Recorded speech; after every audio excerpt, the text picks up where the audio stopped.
Now we are carry on our chapter of money of economics.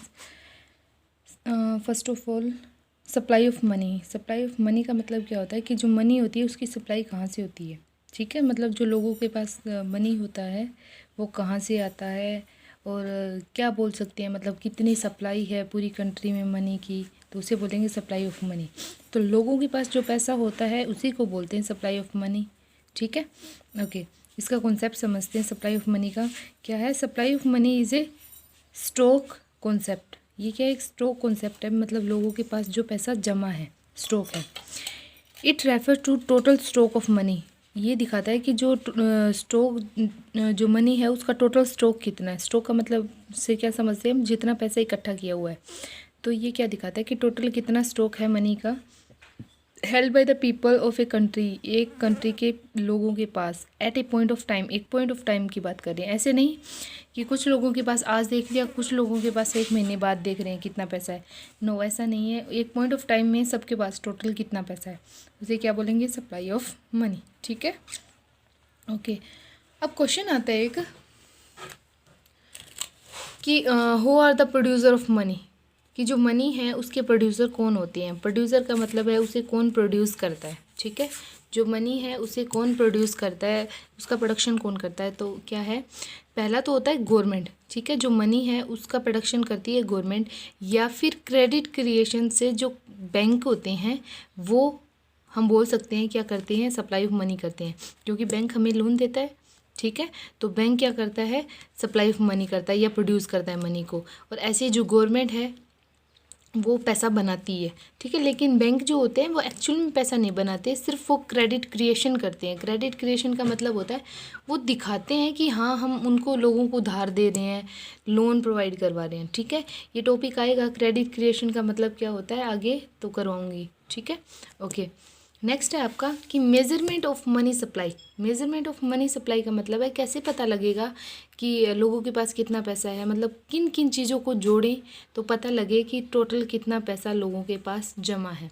तो इसके कुछ जो इंस्ट्रूमेंट्स हैं वो क्या है, M1, M2, M3, M4. ठीक है, अभी आपके सिलेबस में सिर्फ M1 है, उसकी बात करते हैं.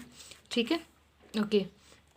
जो M1 है उसका मेजरमेंट कैसे किया जाता है, M1 में क्या क्या चीज़ें आती हैं. M1 का मतलब यहाँ पे मनी सप्लाई से है, इज इक्वल टू किस किस से होता है, ये C plus DD plus OD. ठीक है, C का मतलब यहाँ पे होता है करेंसी. करेंसी जो लोगों के पास है. ठीक है, D का मतलब होता है डिमांड डिपॉजिट. साथ के साथ आप नोट्स बनाते रहिए कुछ प्रॉब्लम हो तो.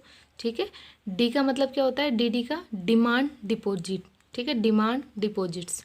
और OD का मतलब होता है आपका अदर डिपॉजिट्स. OD का मतलब होता है अदर डिपॉजिट्स. ठीक है, C तो हो गया करेंसी जो लोगों के पास पैसे पड़े होते हैं. DD का मतलब डिमांड डिपॉजिट का मतलब होता है जो उन्होंने बैंक कॉमर्शियल बैंक में जमा करवा रखे हैं पैसे. डिमांड डिपॉजिट का मतलब कभी भी डिमांड से वो निकाल सकते हैं. ठीक है, और अदर डिपॉजिट्स में क्या होता है कि जो कॉमर्शियल बैंकों के पास नहीं होता, बाकी कुछ फाइनेंशियल इंस्टीट्यूशन वगैरह ऐसे होते हैं जो वेलफेयर में लगे होते हैं, उनके पास जो पैसा जमा होता है. ठीक है, जो गवर्नमेंट के पास जमा होता है उसे बोलते हैं अदर डिपॉजिट्स. ठीक है, अब देखते हैं इसमें क्या क्या आता है.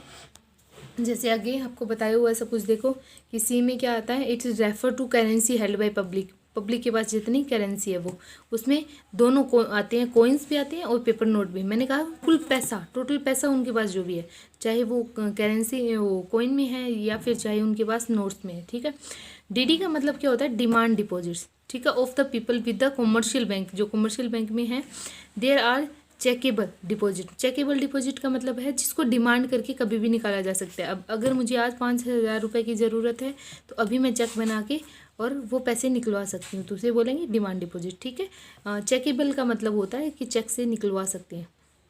उसके बाद आता है OD. OD का मतलब होता है अदर डिपॉजिट्स. अदर डिपॉजिट्स में क्या आता है कि जो भी आपके पास मान लो जैसे RBI है या फिर नाबार्ड बैंक है. RBI का मतलब रीजनल क्या होता है, बोलो, पता है किसी को.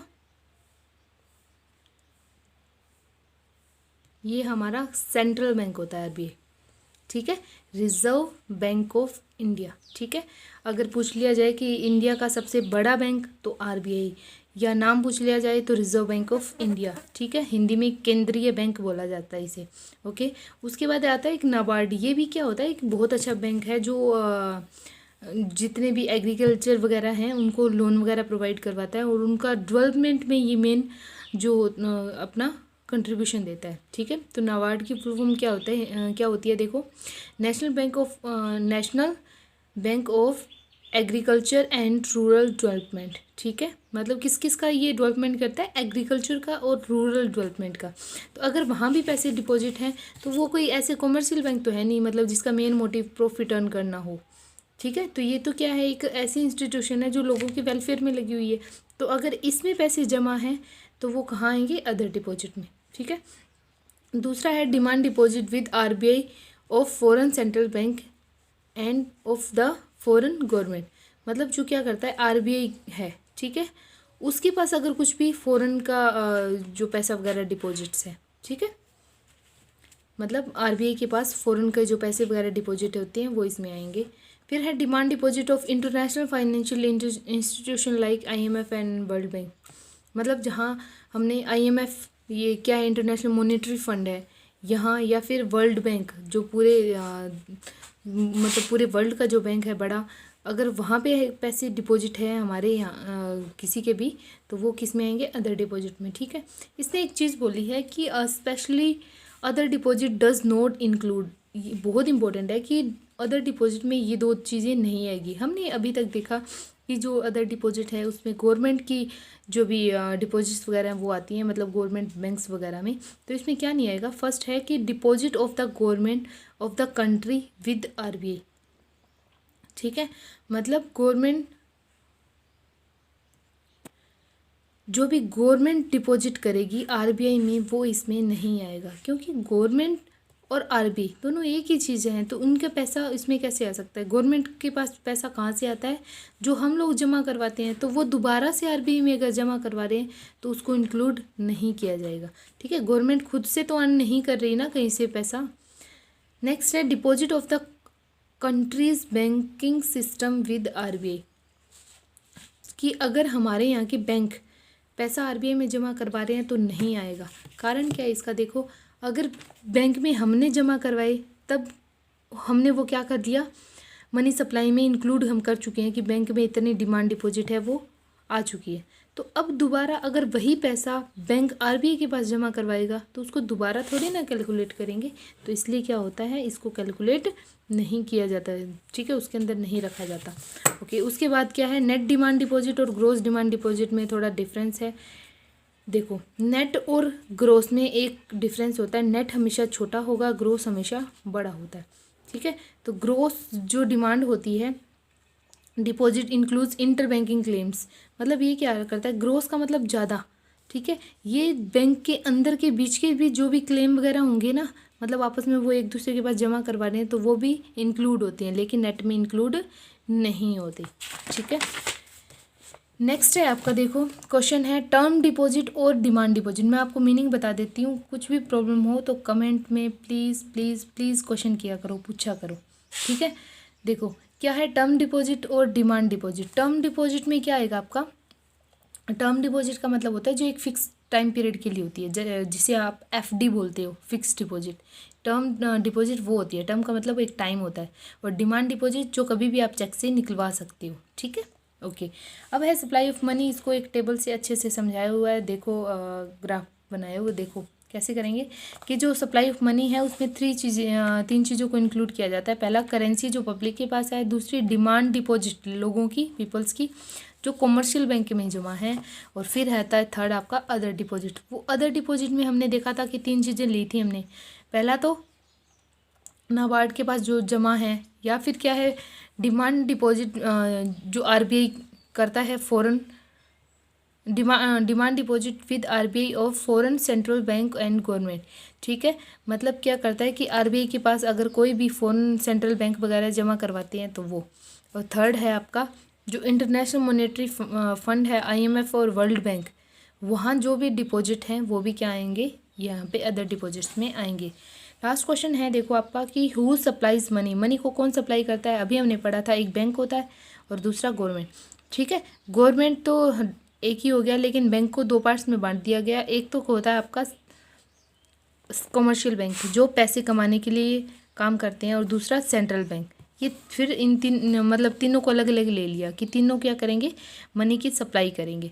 लेकिन एक चीज़ ध्यान देने वाली है कि जो बैंक होते हैं वो पैसे बनाते हैं, ये सॉरी जो आरबीआई है, ठीक है, ये प्रिंसिपल है मनी सप्लायर का, मतलब सबसे बड़ा यही है मनी सप्लाई करने वाला। लेकिन इसके लिए क्या है, आरबीआई इशू करता है currency on the basis of minimum reserve system. जो आरबीआई आपको पता है कि ये क्या करता है, पैसे बनाता है। लेकिन एक चीज़ ध्यान रहे कि आरबीआई जो पैसे बनाएगा उसके पीछे एक रिजर्व रखना पड़ता है, मिनिमम रिजर्व कितने का, 200 करोड़ का, ठीक है, 200 करोड़ का, in the form of gold या फिर फॉरेन सिक्योरिटीज़। या तो इस 200 में क्या होगा, गोल्ड होगा या फिर फॉरेन कुछ सिक्योरिटी मतलब शेयर डिबेंचर वगैरह रखने पड़ेंगे। 200 करोड़ के इनके पीछे रिज़र्व रखा जाता है, ठीक है, जब भी पैसे बनाए जाते हैं। ओके, तो ये क्या है, ये बहुत ज़्यादा ज़रूरी होता है, ठीक है। इसमें क्या होता है कि 115 करोड़ का कम से कम उसमें गोल्ड होना चाहिए, ठीक है। ओके, बाकी आपकी जो सिक्योरिटीज़ हो सकती है फॉरेन की। ओके, अब आपके कुछ थोड़े से क्वेश्चन हैं, वो क्वेश्चन मैं आपको भेज देती हूँ, इंपॉर्टेंट नोट्स वगैरह है वो देख लेना, ठीक है। Thank you.